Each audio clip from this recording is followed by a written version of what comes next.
Hi everyone, my name is Gabby, and the health behavior I chose to change for the health behavior journal assignment was exercise.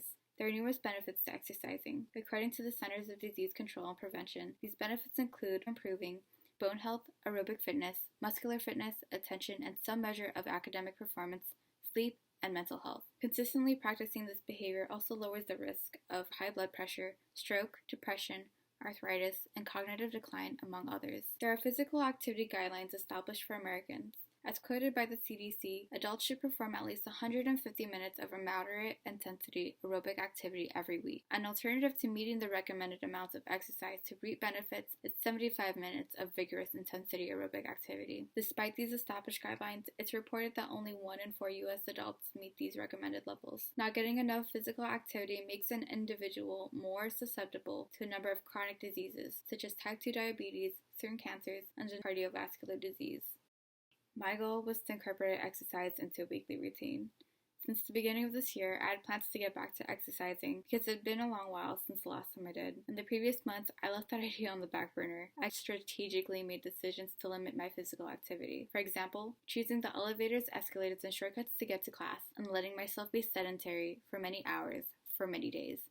This, in combination with frequently eating junk food, led to the development of a few changes in me. I noticed I was getting tired more easily. I felt lethargic, lazy, and was consistently at unhealthy levels of stress. So, in order to improve my energy levels and my mental health, I chose to practice this behavior every week for a month and see how effective it'd be for me. The goal that I set up for myself was to monitor and reach at least 90 minutes of moderate to vigorous intense exercise every week. How I would go about achieving this is by spreading my exercise over the course of 3 days a week and require at least 30 minutes of exercise for each of those days. To help achieve my goal of working out, I adopted 3 interventions. The first intervention was to plan a variety of exercises to complete. Having variation will help keep me from getting bored and unmotivate me. A combination of different exercises would also help spread out focus to other parts of my body so I can strengthen my bones and muscles collectively. The second intervention was charting my progress. Keeping a written record of what I've achieved would help me remember what areas of my body I've already focused on and continue to motivate me just from seeing how much I've gotten done. I chose to do this in the form of a fitness journal. The third intervention was having a reward system. Assigning a reward to a goal would give me additional drive to complete it. Celebrating little accomplishments and commitments to exercising will help me associate a positive attitude towards it. Completing my goal with these interventions did not come without a few challenges.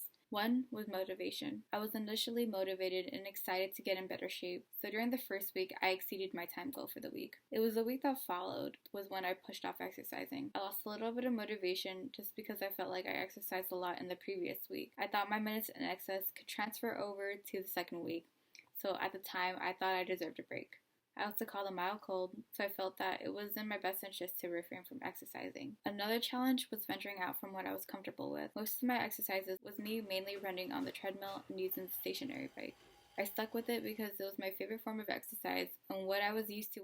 It wasn't until the beginning of my third week that I chose to try other workout routines. Another challenge was following a schedule. These were the days I was supposed to exercise, and these were the days I actually exercised. I was very inconsistent from the combination of getting sick, it being mid-third season, and losing some motivation. As for the successes from adopting these interventions, I attribute a lot of my success to keeping a fitness journal. It served as a great visual to help keep track of progress and scheduling. Visually seeing what I had to do and noting every accomplishment and feeling was extremely satisfying to me and ultimately served well in maintaining my motivation. I also put down what I would reward myself after completing a week of exercise. Setting up a reward system definitely gave me a drive to try to meet that weekly 90-minute goal. Another was trying different exercises. Although I wasn't open to it in the first 2 weeks, giving focus to other parts of my body was a fun challenge that I wish I did earlier. At the time, it was a struggle, but I ended up doing them more frequently for the remainder of those 2 weeks. Moving on to the application of theories and models. The first application comes from the health belief model with the construct perceived threat. This is a combination of perceived susceptibility and perceived severity. In my case, my perceived susceptibility was my beliefs of becoming more vulnerable to the unhealthy outcomes that result from being inactive, such as increased likelihood of developing chronic diseases in the future. Under perceived severity, the thought of not exercising and the feelings that came with it made me believe that these consequences would become more serious the more I chose not to do anything about it. These negative results overall made me concerned that my lack of exercise was posing as a threat to my optimal health. The second application comes from the theory of planned behavior. With the construct outcome evaluations, this is the value a person places on each outcome resulting from the performance of the behavior. Several Several of these outcomes I knew would result from completing the behavioral change and were of value to me were feeling less tired, getting into shape and feeling confident, as well as being healthier physically and mentally. All of these outcomes were becoming increasingly important to me. The third application comes from the precaution adoption process model. With stage 6,